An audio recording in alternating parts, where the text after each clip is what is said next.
Tua Tagovailoa says Brian Flores told him he sucked and didn't belong on the Dolphins. To put it in simplest terms, I if love you Brian woke up Flores. every morning That's and my I guy. told you that you suck at what you did, that you don't belong doing what you do, that you shouldn't be here, that this guy should be here, that you haven't earned this right, and then you have somebody else come in and tell you, dude, you're the best fit for this, you're accurate, you're the best whatever, Tua apparently said on the Dan Le Batard show this morning, how would it make you feel listening to one or the other? Huh. Damn. So, Damn. yeah. Brian Flores, not the biggest Tua fan. And Tua, Well, not the biggest Brian Flores fan. And look, I was never going to criticize Miami for handing out the contract, but I think every NFL observer in the world can also bring some common sense to it and say, there's a long list of quarterbacks given that situation, that coach, those receivers, those running backs that would have a high degree of success as well. And then, from Flores' perspective, like it's like we took the swing. We finally took the swing for the quarterback, and we didn't take Herbert, and we didn't take Jordan Love, and we didn't take Jalen Hurts. And those guys are probably better. So that's where Flores was coming from. And he's a defensive-minded guy, and he knows he was a quarterback away. Like, putting yourself in his shoes, he's in his mind, he's thinking, this guy's going to get me fired. Other stuff got him fired, but that was his mentality at the time. Right. And I just wonder, so, and I'm not saying that Tua is making anything up or lying. Like, far be it I wasn't in the middle of this situation. I don't know who said what, but I wonder if Tua took what Brian Flores said. Like, you made a good point. Like, Flores is a defensive-minded coach who may have been telling Tua, hey, you have these limitations. This is what I think you're capable of and not capable of. Let's play to what you are capable of. And maybe Tua internalized that as Brian Flores telling him he sucked because he couldn't do certain things. Like, I just find that sometimes quarterbacks especially take it as direct criticism of them sucking, in this case, as Tua's putting it, when really it's about, hey, we're understanding your limitations and what you're capable of and what you're not capable of, and we're going to manage around those limitations. Again, I wasn't in the middle of these conversations. Maybe Flores actually told him he sucked, but there are quarterbacks that think that way. If they're not constantly complimented and told all the wonderful things they can do great, then my coach thinks I suck. Interesting. Paul Aspen is Brian Flores, is what we're saying. Every morning, he's telling us we suck. And I can't say that he's wrong. If you have a terrible person telling suck. you things you don't want to hear, you're going to start believing them. Oh. I'm reading the rest of this Tua quote, and it's the part that gets me is when he's basically telling us that he thinks Brian Flores is a bad person.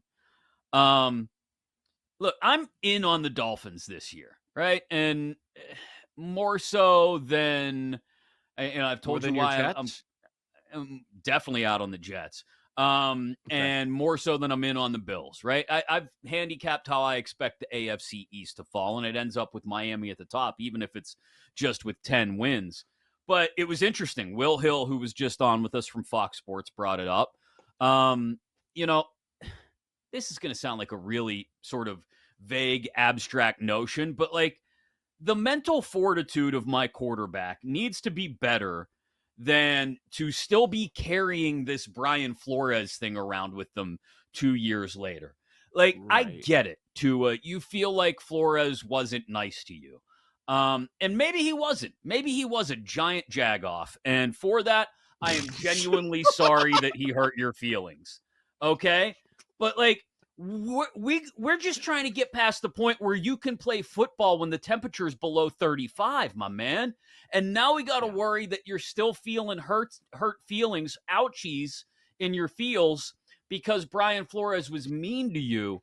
At a certain point, I start to question if this is the guy, and if it's not just like you said, oh, you happen to be throwing to Hill and Waddle, you should be this good. Wow, that Dolphins number to win the division has been coming down a lot, down to plus 210 over at BetMGM. Yeah, that's okay. So first off, the setting. I think it's relevant that it was on the Dan Le Batard show because Florida-based show, Dolphins Mhm. fans all on the show. He's in a comfortable space. Yeah. Tua thought he knew this was going to go viral and it was going to control the news cycle for 24 to 48 hours. He knew this. He thought by putting this out there, he would garner a lot of sympathy. I think he was 100% wrong on that. This is going to spin and people are going to talk about Tua being weak, right? Yes, Yeah. we get it. Flores is a jerk. We knew that before. This is not breaking.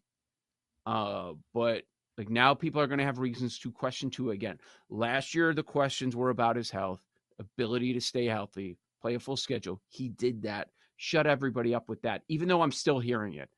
And I have to remind people, I'm like, you said this last year and you just saw him play a full season. What are you talking about if he can stay together, concussions and all that? I get it. They happen more often once they occur, but like he just played a full season.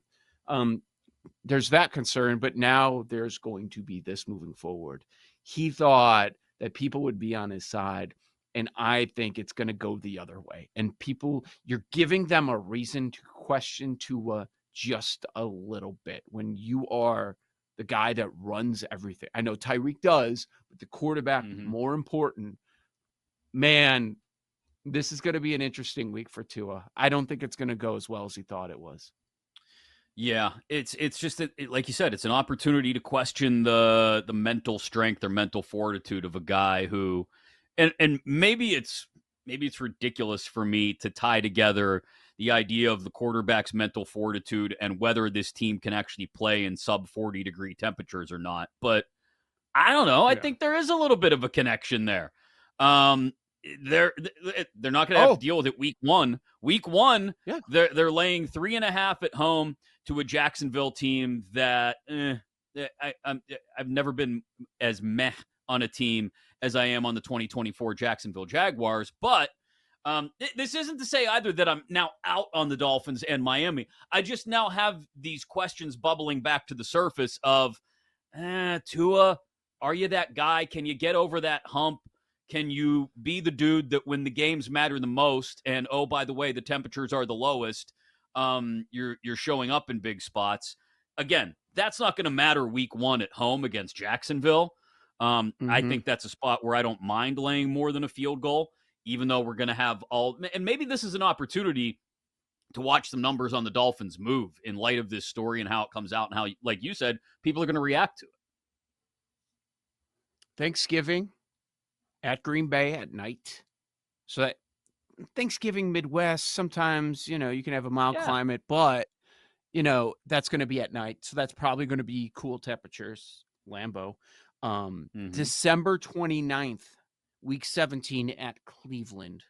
January 5th, week 18, maybe for the division at the Jets. Yeah. That's a real part of this conversation. And I don't think it's a one-off. It's not a situation where the Lions were like every game's at home or every game's indoors again. It's a little bit different. And that the questions about Goff in these temps have been brought up over the years. But the last 2 seasons, he's been very lucky because the majority of their games have been played on turf, indoors. That is not going to be the case. Like that's real. Like you're the Dolphins. What are you building? You're building a regular season team right now. When are you going to take it to that next level? When are you going to win in bad weather? When are you going to win in the postseason? I think that's going to be the Tua conversation. And that'll continue all year. That will, until they're in that position and prove whether they can actually get over the hump there or not. It's why I do think, though, like, I suspect they will come out of the gate hot. I know we talked about this when we previewed the Dolphins earlier this summer.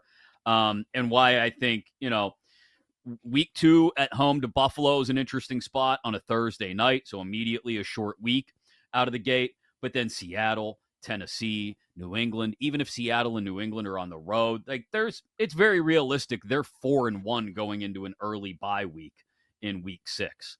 And that would start, I think, with beating Jacksonville in week 1. And again, I don't think the hook scares me away from laying it with Miami at home to the Jags in week 1.